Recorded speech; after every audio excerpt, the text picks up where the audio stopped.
Boy, Mack Brown wasn't playing around in this week's presser. You guys aren't going to want to miss this. Let's go.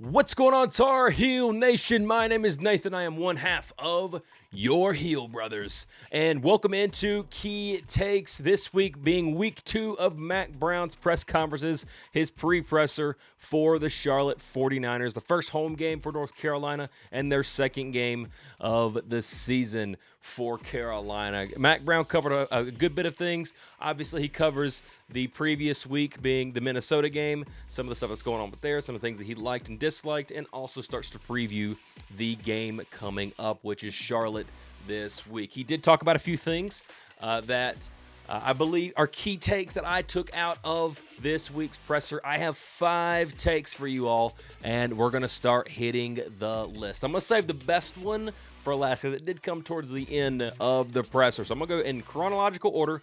As always, the clips that you're getting ready to see are from Tar Heel Illustrated. I think they do a good job with audio, and the camera quality is very good over there, and I think they do a really good job. So the link for the entire interview will be down below. You guys can watch the entire press. I think it's about 45 minutes long, so be sure and go check that thing out. Go give credit to the original content creator in Tar Heel Illustrated, and let's get into key takes. Let's start off with number 1, which is obviously Mack Brown talking about Max Johnson. This is the one, the second the presser opens up with, he starts talking about Max Johnson.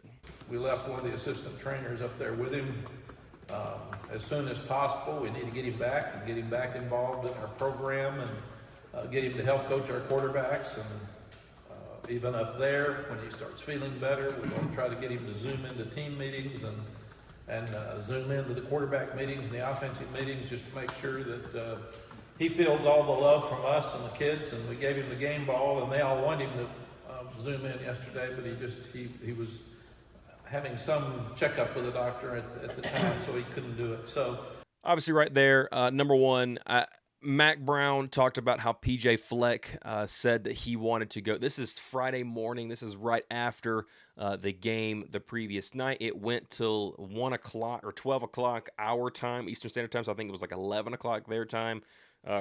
Crushing blow for Minnesota to lose the way that they did, but PJ Fleck having enough class about him, and I think the world of the Minnesota team and the fan base. I haven't had a single issue with the fan base. We had fun with Sky U podcast that did the scouting report and everything else with us. We've had fun. I was at the Minnesota game last year. It was fun seeing those people. They're really cool people, and PJ Fleck really presents the class of Minnesota very, very well. Very happy and appreciative to see that. But he wanted to take the time and go out and see Max Johnson himself. But I think it's big when Mack Brown talked about how Max Johnson's going to be a part of this team the second he can get back. He's going to be up there for maybe another week, maybe another 2 weeks. We'll see how long it takes. There is a UNC assistant that Mack Brown said he left with Max Johnson, which I think is huge. I think that's big. Just to try and keep him close-knit to the team as possible. They've tried to call in and zoom in a bunch, and Mack Brown did talk about how he's going to have Max be a part of this team and coaching the quarterbacks and being a part. If he can travel, he will travel. No matter what he can do, they're going to try and use him as much as possible to keep him, keep the continuity with him in the program, keep him close, and let him know that UNC, just like Mack Brown said, they take care of their own over here. This is what we do at Carolina. We're taking care of everybody. Dre Boykin's having to deal with some issues last year, along with a few others. And, you saw Carolina really step out for guys that's been hurt. And, with Max in the situation, making sure that the family and everybody's taken care of, I think that's huge for him. So Max will have those 2 years to play if he decides to use those 2 years. We'll see what happens here in the next coming months, and probably towards after the end of the season, we'll probably have a little bit more information on that. But I think it was big for Mack to talk about Max the way that he did, and really showcase what they're doing to try and help him as much as possible. Looking forward to seeing him back out on the field, and get well soon, Max. The second one, we talked about a good bit in the post-game reaction video that we did over after the Minnesota game, but this one being how Carolina came out and dominated and answered back at the half after being down a touchdown and then dominating the third quarter after everything happened with Max Johnson. I thought this was really big, and I really liked what Mack Brown had to say about it and how he praised the team. I thought they did a great job. They did just an outstanding job, especially defensively, to be able to come out there and just dominate that third quarter, keep them from really running that score up. And it says a lot about where this team is and where it's going. And I'm really glad that Mack took the time to talk about it. They had nearly 10 minutes on us of time of possession. We didn't have 100 yards offense.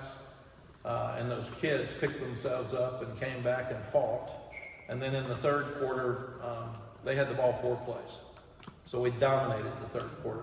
They ran for 15 yards the second half. So there were so many great things that we came back out and did. Now the third one is now we're starting to get into the Charlotte portion. They asked about the scheme in which Carolina is going to be running on offense. Will it start to shift a little bit? Because a lot of fans, including myself, said that the scheme was a little bit more, if you would say, conservative in the game against Minnesota. Not really a whole lot of passing, nor even too many attempts, to be honest with you, in the Minnesota game. And he was asked about how they're going to change that, and I thought he had a pretty good response to it. If you can't run the ball and you had a great day passing, it is really hard to fix that. Because if you're soft, you're soft. And you can't just say, okay, let's run the ball better. If you didn't throw the ball as well as you need to, some of it's scheme, some of it's who you targeted, some of it will be game plan, but you can fix a passing game a lot better. I'm no football coach, so I'm not going to act like I am, but I do have to say I do have to believe him when he says that, fixing the passing game would probably be a little bit easier, especially if a quarterback that can sling the football. I don't think anybody's mistaking Max Johnson for a guy who can't sling the football. You go and look at all his time in the SEC. The guy can throw the football, that is for sure. Chip Lindsey's operated in a system that can obviously produce big-time offensive passing numbers. Look at what happened last year under Drake May. And before Drake May, since he's an NFL quarterback, go back to his other offenses. They ranked in the top 15, top 25, just like we had in Phil Longo. So I do believe that the scheme will change a good bit coming into this week, but I honestly have to agree with Mack. I can understand with the running game, you have to rely on run blocking and creating those gaps and creating those holes and having a running back to see that. With the passing game, we know we have every single bit of weapons that we need in order to have a consistent passing game. We just got to go out there, change the game plan up a little bit, run the play action a little bit more, which we didn't see a whole lot. Me and Alan brought this out during the watch party. You didn't see too many play action passes. It was kind of confusing, but I believe that they're going to start switching that up coming into this week as well. So I can understand where Mack's talking about, and honestly, I could see, that fixing the passing game would be a whole lot easier than trying to fix the run game. This next one is absolutely huge for what's getting ready to happen for the rest of the season. God forbid anything else happen. But Mack Brown talking about how this team needs to rally around Connor Harrell. All of us need to rally around Connor and step up because he's really good. He had a performance better than Drake and Sam 2 years ago in the spring game, the first year he was here. And I'm out there saying, wow. And then he's played that great fourth quarter against Campbell. So he's got it. It's there. We've got to help him and make sure that we figure out what he does best and let him do that. It's big for Mack to hand off the keys to Connor Harrell and let him know, hey, this is your job. We all figured that was going to be the case. Obviously, Jacoby Criswell is going to be in the conversation to some degree. Before this, I'm saying. Because of who he is, he's been with the program, things of that nature. But he's not been in this system long enough to be, a real contender to be QB1. So now that this is Connor's show, it's big for them to rally around him and anoint him as QB1 and him and treating that way. And it does help that Connor has been in the mix with Max Johnson in the quarterback battle. Now, some people would say that there was a sizable gap in between the two. I don't know. I wasn't at practice.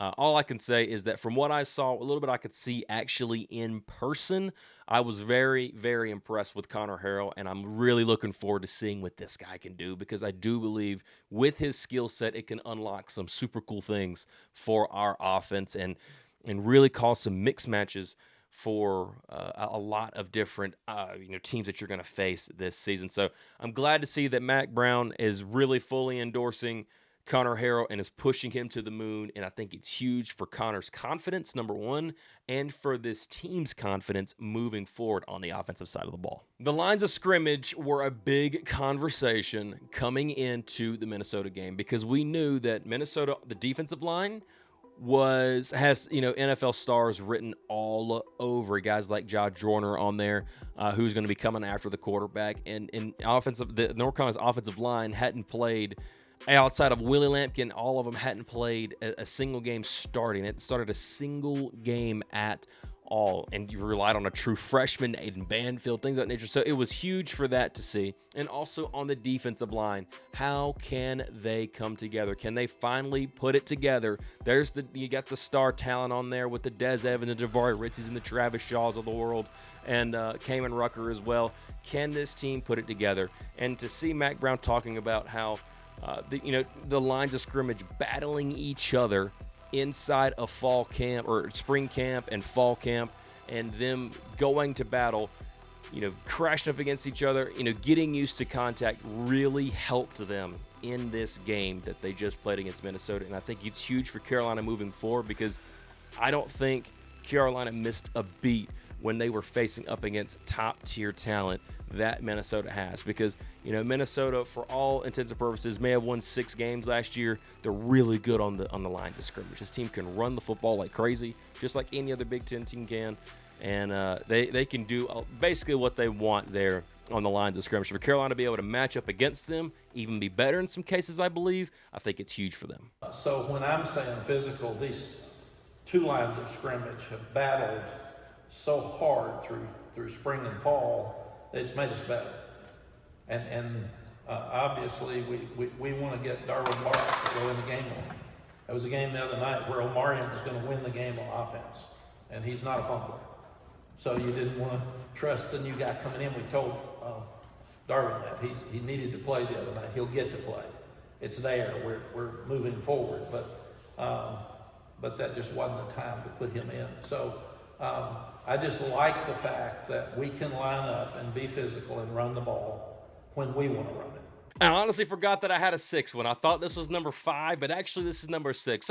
You get a little extra one in there. But this one is the main event. This is the one I believe, if you guys have watched the press conference, you know what I'm talking about. Actually, I don't think you have to watch press conference. You can go on Twitter and you can see it all over the place, and it's worth noting. That is for sure. But Carolina and Mack Brown saying that Carolina, no matter who the opponent, they're going to play to the standard.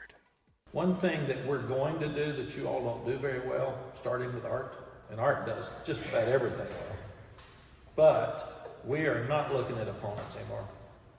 You look at Abilene Christian, Texas Tech. You look at South Carolina and Old Dominion. But just to clarify, I didn't mean it like that. I know, but just to clarify, we're playing to a standard that North Carolina needs to play to. Because we've lost some games, we've won some games we shouldn't have won around here, and we've lost some games we should have won around here. So we're playing to a standard to be the best we can be, and we're not talking about who we play for the rest of the year. This is absolutely important for North Carolina and Mack Brown, Coach Mack Brown, to set from here. We all know, looking at this schedule right here, it's not the most intense one, to say the least, but it doesn't matter. Each one of these teams that's on there, whether it be Charlotte, NC Central, JMU, Wake Forest, doesn't matter. Whoever's on that schedule, we're going to treat them as if they were the number 1 team in the country. You come in having the best practice in the world, and you come in ready to knock their heads off left, right, and center, because we're playing to the standard that we want to be at. And that standard is in that national picture, competing for a national prize. That's what we want to do. And to see Mack Brown come out there with such intensity and say, this is what we're doing, and you start to see some of the stuff that you saw during the Minnesota game, you can see where that message has been preached throughout this offseason, and I hope it just continues to build upon itself, because if that's the case, Carolina can really put themselves in a good conversation come late November, early December. Looking forward to seeing how this thing goes. Tell me what you guys took away from Mack Brown's press conference. Is there something that I missed that you liked? Let me know down there in the comments below. Be sure and go check out the full press conference. If you haven't, you'd be really doing yourselves a favor. It's a good press conference, and I'm looking forward to seeing what happens this week. Be sure follow the game week prep as we continue on. Charlotte is this weekend. Can't wait. Gonna be there personally myself, and you guys are gonna be coming with me with the vlogs. It's gonna be a good time. Thank you all for watching. Thank you all for being here. And as always, go Heels.